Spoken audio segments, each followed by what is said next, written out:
بسم الله الرحمن الرحيم سأل سائل بعذاب واقع للكافرين ليس له دافع. دا سورة معارج مکی سورت دا څلور څلوېښت آیات د 2 رکوع ده. نضر ابن حارث د مشرکینو یو بدبخته مشر و چې هغه به کله د نقلو کتابونه راوړه چې خو زما هغه دا ساتلو زم نبي یم پخوانۍ قصې درته کوم. کله به یې دا ویلې، کله به نبي علیه السلام ته ویل ته خو دا عذاب را باندې راوله، دا اسمان را باندې راوغورځوه. الله تعالی وی سأل سائل بعذاب واقع، وغوښتي وغوښتونکي یو عذاب چې هغه واقع کېدونکی ده. للکافرین کافرین لره لیس له دافع، چې نشته د هغه دپاره بیا دفع کوونکی چې کله راشي. د چا د طرف نه راځي؟ من الله د الله تعالی د طرف نه. ذی المعارج چې خاوند دی زینو ده، یا وایي زینې طرف دی اسمان ته. د ملایکې اسمان ته څوک خېږي؟ څوک دا طاقت ورکوي؟ الله تعالی. ذی المعارج یا وایي دا د ملایکو د خطرو ته اشاره ده. ملائکه د انسانانو نیک اعمال وړي، الیه یصعد الکلم الطیب. او یا په جنت کې درجې دي، 100 درجې دي، 2 درجې نه تر بلې درجې پورې د 100 کلو مسافه ده. هغه الله چې د درجو خاوند ده چې جنتیانو ته په جنت کې غټې غټې درجې ورکوي. یا وایي درجو مراتبو د ولایت ته اشاره ده. هغه الله د طرف نه بدی ته عذاب راځي چې هغه خاوند د ډېرو غټو درجو مرتبو د ولایت. انسان چې د الله طرف ته نزدېکت لیا شروع شوه، اول چې ایمان راوړ نفس ولایت، الله ولي الذین آمنو، لږ دوستي د خدای په دغه نفس ایمان اول ورته پیدا کېږي. بیا نو چې نیک اعمال کوي، چې فرض کوي، اول قرب پیدا کېږي، چې نفل پسې کوي پسې زیاتېږي. دغه نو بیا د خلکو په اعمالو کې فرق ده. ټول انسانان خو د ټولې دنیا په یو شکل باندې نه دي. نو د یوه درجه ولایت صغرا ده، بل ولایت کبرا ده، بل ولایت علیا ده، دغسې پسې ځه. د دغه ولایت د دوستي مقام انتها وای نشته. دا د ډېرو غټو درجو څښتن ده دغه الله تعالی چې هر څومره کوشش د ولایت د حصول د کمالاتو کوي، دا کمالات انتها ته رسېږي نه. تعرج الملائکة، خیجي ملائکې، والروح جبرائیل علیه السلام الیه، طرف د ده ته هغه مامور به ځای ته چې الله امر ورته کړی، لکه د سدرة المنتهی ځای. فی یوم، په هغه ورځ کې کان مقداره چې دا اندازه د هغې ورځې 50,000 سنه، 50,000 کاله. مخکې که 1000 سنة مما تعدون ذکر شوی و. هغه د اول اسمان سره خبره، اسمانه پورې تګ 1500 کاله د انسان په تګ، ختم کوزیدن 1 کال، 1000 کاله. او دغه طور 50,000 کاله ته سدرة المنتهی پورې. یا دواړه د قیامت خبرې دي. هغه د قیامت ورځ 1000 کاله، دلته قیامت ورځ 50,000 کاله. قیامت 50 موقفه ده، هر موقف 1000 کاله ده.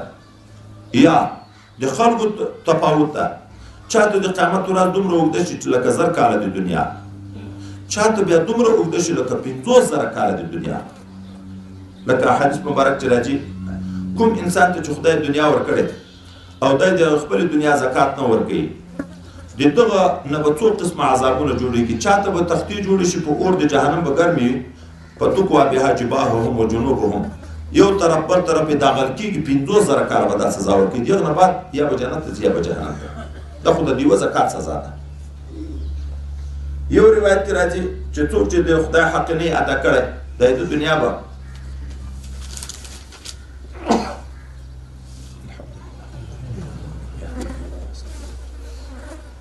داسې د ګاټو په شکل یې د اور د جهنم باندې به ګرمېږي. دغه څینې په تي په سر به کېښودل کېږي چې وجود یې ویلې کې د ولې بیخ ته وځي، او دغه طرف نه به د ولې بیخ ته کېښودل کېږي چې دا تي په سر راوځي. 50,000 کاله به یې دا سزا وي. دغه نه بعد به بیا یا جنت ته ځي یا به جهنم ته ځي. که مالدار کوچیان دي مال یې نه ده ادا کړی، دی به ورته پروت وي، دی د څومره مال چې په دنیا کې ټول به خدای ورته راژوندی کړي او غټ مزه وجود به وي.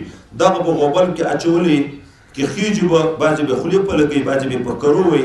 50,000 کاله به دا سزا وي. او نیکعمله مسلمان ته، متقي و پرهیزګاره مسلمان ته بیا خدای پاک داسې د خوشحالۍ ورځ کې چې دا د ډېرې خوشحالۍ نه داسې اسانه په تېرې شي لکه د یو لمانځه وخت. فاصبر صبرا جمیلا صبر کوه ای رسول الله صلی الله علیه وسلم صبر جمیل صبر جمیل څه ته ویل کېږي چې شکایت نه وکړي جزع قزع نه وکړي خو ګورئ شکایت د زړه شی ده خو کله اثر په خوله ښکاره شي یو سړی به وایي په مصیبتو کې په خوله هېڅ نه وایي خو په زړه کې به د الله په دغه مصیبتو ناراضه وي په زړه کې به شکایت کوونکی چې یو په ما دا غمونه دي دته شاکي ویلی کېږي صابر نه ورته ویلی کېږي یو سړی د په خوله به حال وایي خو په زړه کې به شاکي نه وي دغه ته صابر ویلی کېږي ډاکټر ته ورغلی څه تکلیف دی د داسې تکلیف د داسې په عذاب یم دا شکایت کوي په ناراضګي ښکاره کوي که د علاج دپاره وایي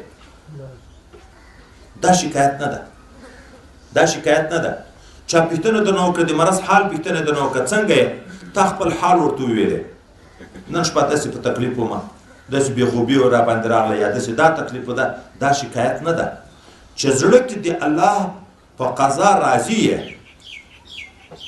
الله په قضا راضي یې په داخله حال نبی علیه السلام چې سر مبارک خوږېدو امرزمو کې ورأساه وایي نه ویلې نبي کریم صلی الله علیه وسلم په لاس مبارک باندې چا لاس ورکېښی تبه یې وه نبی علیه السلام ته ویلې دا تا خو ډېره سخته تبه نه ده دوی ویلې ما دومره ګرمه تبه وي چې د نورو انسانانو د چند تبه هغوی ورته ویلې ځکه دا د تا ثواب ډېر ده دوی ویلې او ځکه ډېر غټې ابتلاوې په انبیاو راغلي بیا چې څومره انبیاو ته ورنږدې دي په هغو خلکو د دوی د ایمان په انداز ابتلا وي چې څومره ایمان مضبوط وي ابتلا یې سخت وي ولې خو په سختو ابتلاو باندې خو سخت ثوابونه وي فحضرت یعقوب علیه السلام خو به انما اشکو بثي وحزني الی الله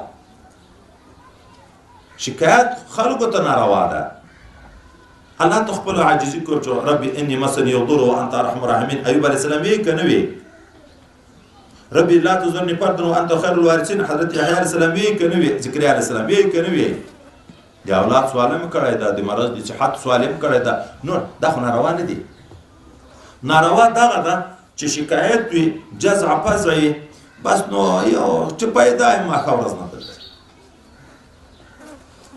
چې پیدا یې ماښه ورځ نه درلري دا انسان عاجز ده خدای پاک هم د دې ابتلاو نه وساتي د یو غټ سړي د خولې نه ما اورېدلي ماښه ورځ په دا ټول عمر نه درلري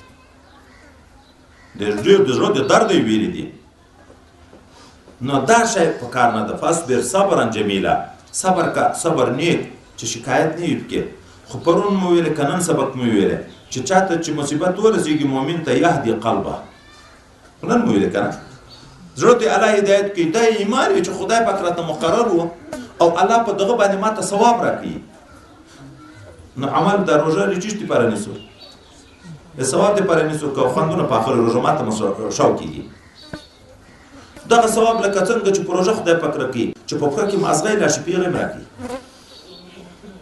که غټ مصیبت وي دغومره غټ ثواب ده لکه عبادت کې چې څومره تکلیف زیات وي دغومره ډېر ثواب ده مصیبت هم چې څومره غټ وي دغومره ډېر ثواب ده انهم يرونه بعیدا دا منکران د عذاب د قیامت لرې ویني هو نراه قریبا الله یې موږ نږدې وینو یوم تکون السماء کالمهل هغه ورځ به دا قیامت واقع شي چې وګرځي دغه اسمان په شان دی ویلې شوي زیړو مس چې ویلې شي وتكون الجبال كالعهن او شي دغه غټ غټ مضبوط غرونه په شان دی وړه نه دب شوي ټکول شوي چې خیرې میرې هم تر ولوېږي نو هېڅ پکې مه کېږي چې باد معمولي باد چې په کوم طرف یې وړي په هغه طرف یې وړي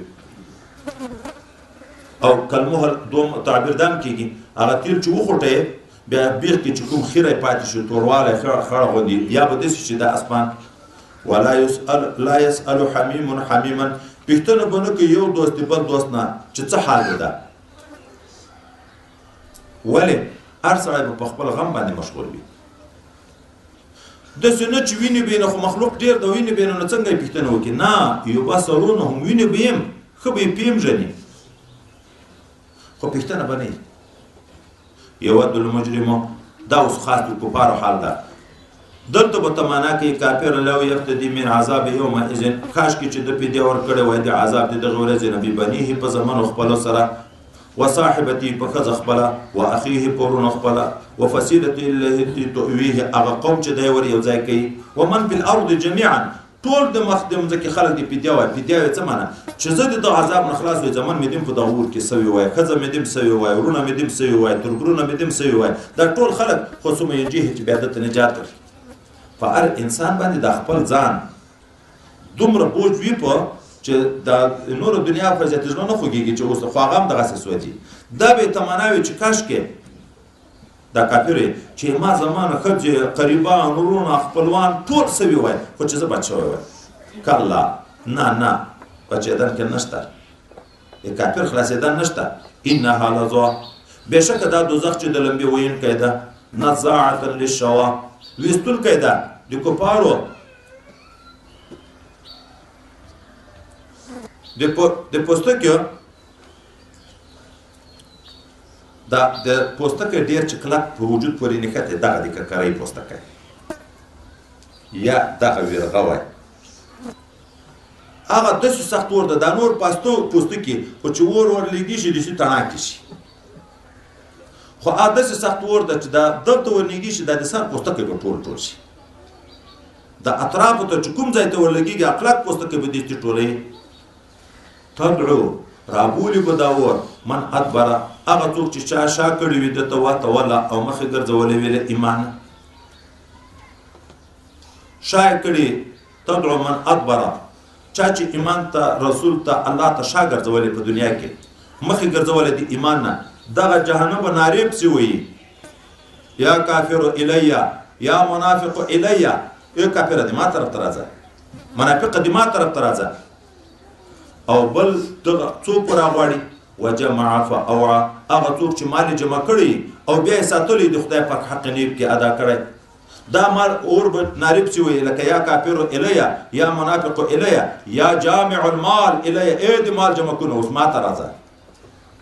دا جهنم به نارې پسې وایي. مخکې مو ونه ویلې چې جنت و جهنم سترګې لري، عقل لري، فکر خدای پاک ورکړی. ان الانسان خلق هلوعا، بېشکه انسان پیدا کړی شوی د هلوع. هلوع څه معنی؟ حارس بې صبره. تفسیر دا ده اذا مسه شر، چې کله دته تکلیف ورسېږي جزوع بیا چغې پغې وایي، صبر بیا نه کوي. و اذا مسه الخیر، خیر چې کله بیا دته نیکي ورسېږي منوعا بیا منع کوونکی د خدای حق نه ادا کوي، بیا حارس شي د دنیا حرص، دا تجربه بیا دنیا تاو شي. خدا انسان خلق هلوعا، ظاهره خو جنسي انسان شو. هر پردي انسان کې دا بیکاره صفت شو چې د تکلیف په وخت کې بې صبري کوي او د راحت په وخت کې ناشکري کوي. بیرته الله استثناء کوي الا المصلين، مګر هم نه دي پیدا هلوع مؤمنین. د مؤمن تعبیر په مصلین سره وکړه. الصلاة عماد الدین ده. هغه د تحویل د قبلې په صورت کې مکیات وي، خدای پاک نه ضایع کوي. دا د منسوخ قبلې پوښتنه چې وکړه هغه لمونځونه څنګه دي، خدای پاک نه ضایع کوي. ایمان وکړو ای صلات وکړو، تاسو لمونځ خدای نه ضایع کوي. نو دلته وایي د مسلمانینو باندې تعبیر د مؤمنینو نه شو. الا المسلمین، مؤمنین هغه هلوع نه دي، خو کوم مؤمنین؟ بیرته د مؤمنینو صفات دي الذین هم علی صلاتهم دائمون، هغه مؤمنین چې دوی په خپلو لمانځو باندې دوام کوونکي دي، تر قضا کېږي نه، یو لمونځ هم نه قضا کوي.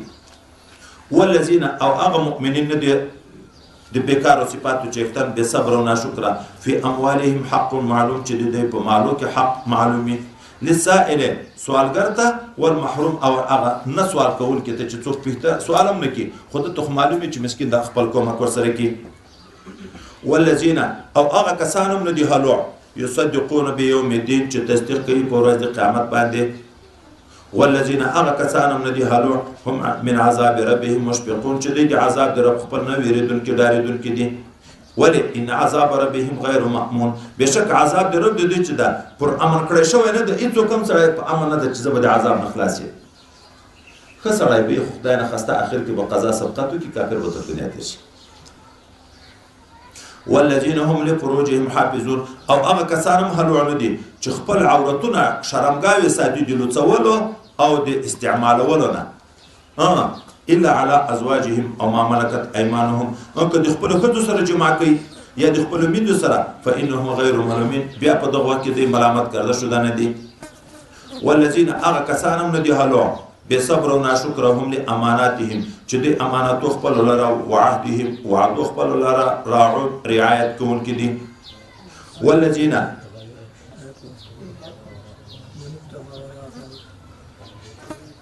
فمن ابتغى وراء ذلك هغه څوک چې د خپلې ښځې سره جماع کوي یا د خپلې میندې سره دا خو غیر معلومین دي ملامت کرده شده نه دي دا پروا نه لري فمن ابتغى وراء ذلك هغه څوک چې د خپلو خواهشو پوره کولو دپاره غواړي طلب کوي ما سوا د خپلې ښځې د مینځ نه نو په اولئک هم العادون دغه خلک تر حد نه تېرېدونکي دي وایي د دغه ځای نه حرمت متعین ثابتېږي چې شویګانې قایل دي په جواز باندې د یو څو شپو نکاح دغه ځای نه راغله دغه دوه روا دي د خپلې ښځې سره جماع او د خپلې مینځې سره هغې ته ښځه نه ویله کېږي نه مینځه ویله کېږي او د دغه نه سوا چې ذاتي ټوله څومره د حرامو لارې دي که د حیواناتو سره څوک جماع کوي که د هلکانو سره څوک جماع کوي دا ټول تر حد نه تېرېدونکي او ظالمان دي والذین هغه کسان هم نه دي هلوع هم لاماناتهم چې د امانتو خپلو لره وعهدهم وعدو خپلو لره راعون رعایت کوونکي دي والذین هغه کسان نه دي هلوع هم بشهاداتهم چې دوی په خپلو شاهدي باندې قائمون درېدونکي دي حق نه پټوي زیادت و نقصان هم نه پکې کوي والذین او هغه کسان هغه نه دي هلوع هم علی صلاتهم یحافظون چې دوی د خپل منځه حفاظت کوونکي دي هلته اول مې ویلې چې په لمانځه دوام کوونکي دي الذین هم علی صلاتهم دائمون اخر کې بیا د دغو نیکو خلکو صفات چې په لمانځه حفاظت کوونکي دي یو دوام ده یو حفاظت ده دوام دا معنی ټول وخت کې لمونځونه کوي قضا کوي یې نه حفاظت دا معنی چې کې خو یې خو په خپل وخت کې بې وخته یې نه کوي یو سړی د ټول عمر لمونځونه کوي خو د مازدیګر لمونځ په مکروه وخت کې کوي مثلا د سهار لمونځ په مکروه وخت کې کوي ورته ویلې خو چې لمونځ یې وکړه قضا کړی نه ده خو حفاظت یې ونه کړه حافظوا على الصلوات والصلاة الوسطى د خپل وخت لحاظ وکړي اولئک دا د دغو اتو صفاتو چې فی جنات مکرمون په جنتو کې به وي عزتمن کړی شوي به وي